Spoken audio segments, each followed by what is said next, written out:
How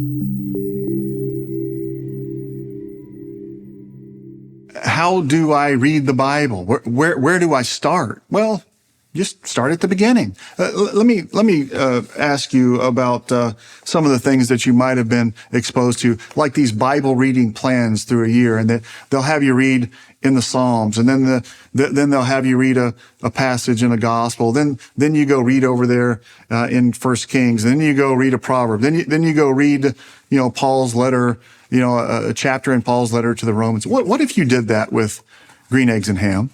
What if you said, okay, read page 17 and apply it to your life. I do not like them here or there. I do not like them anywhere. I do not like green eggs and ham. I do not like them salmon. Sometimes you just don't like things.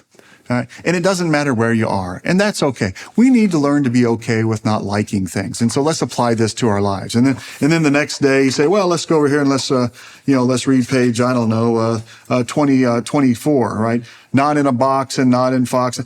Sometimes people just try to convince you with strange, and so you come up with some application or something like that. And so you read page 17, you read page 25, you read page 1, you read page 9, you read page 3, you jump around, and then you go, man, this green eggs and ham is hard to understand.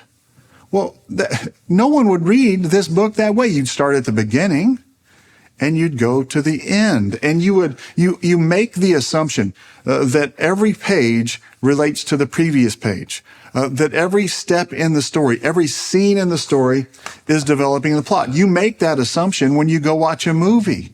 You assume that these scenes are actually have something to do with the previous scene. Now, at the beginning of the movie in particular, you may not know what this scene is doing. Often you're like, well, I don't know what's going on here. How does this fit together? But as you watch the movie, it makes sense because you've made the assumption that it's all connected. And so what we want you to do is start in Genesis and read it as a story. Here's probably how you've understood Genesis. Genesis 1, Genesis 2, creation. Genesis 3, the fall. Genesis 4, don't kill your brother. Genesis 5, genealogy, skip that, it's irrelevant. Chapter 16, that's the flood story. Yeah, that's where they got on the boat and the flood. Yeah, the flood story.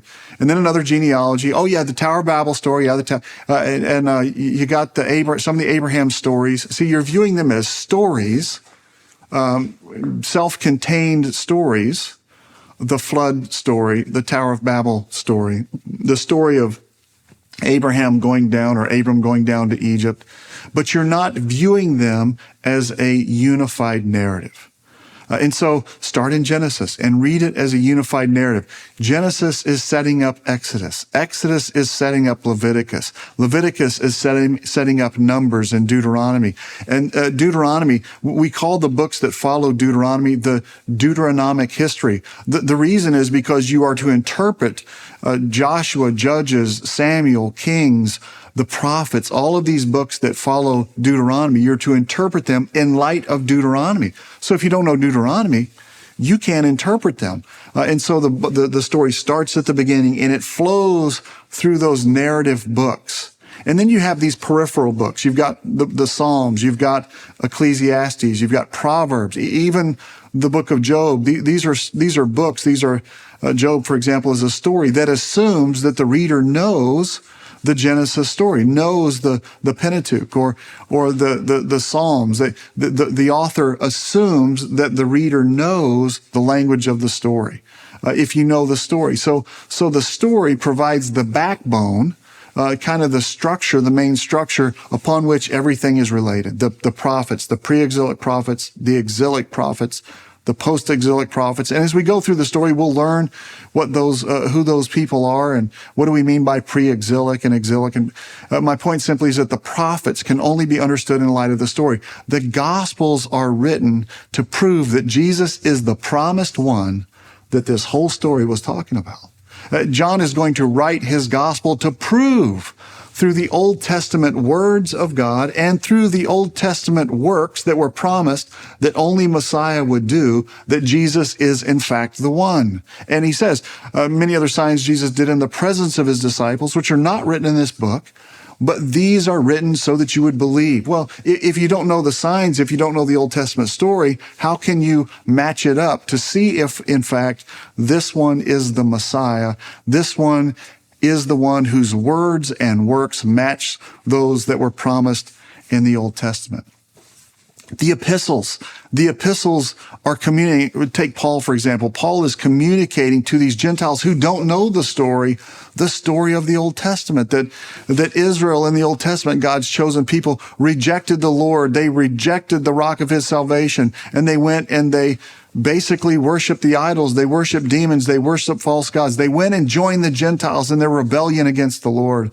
And so the Lord brought the rock, the promised one. Israel rejected. And through Israel's rejection, the gospel has gone to the Gentiles. And that's where we are in the story. But God is not done with his promised people, Israel. He will restore them. And that's all. So this whole story is walking down the trail. And these epistles, when you're at the end of the story, the epistles are reflecting back on all these parts of the story to communicate to the readers, Gentile readers. And that's why we as Gentiles, we don't know the Old Testament. We weren't raised on this stuff. We didn't learn the law when we were children. That's why the epistles make more sense than anything else in the Bible, because Paul's explaining this story to Gentiles who don't know anything. But then you get the end of the story, the book of Revelation, the consummation of it all. And so many times I've been asked, well, will you teach Revelation? Say, sure. Well, how long would it take you to teach Revelation? Probably just a couple sessions.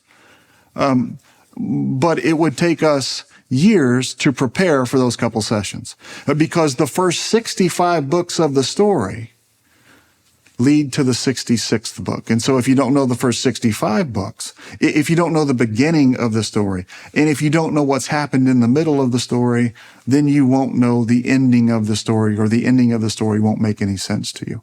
And so how do we read the Bible? We start at the beginning, and we read it through the middle, seeking to understand how all the different parts relate to the plot line, to the problem, to the story.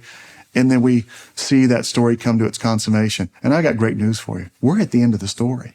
We're as close as we've ever been to the end of the story. And so that is great news for us. And so we join how Jesus taught his disciples to pray.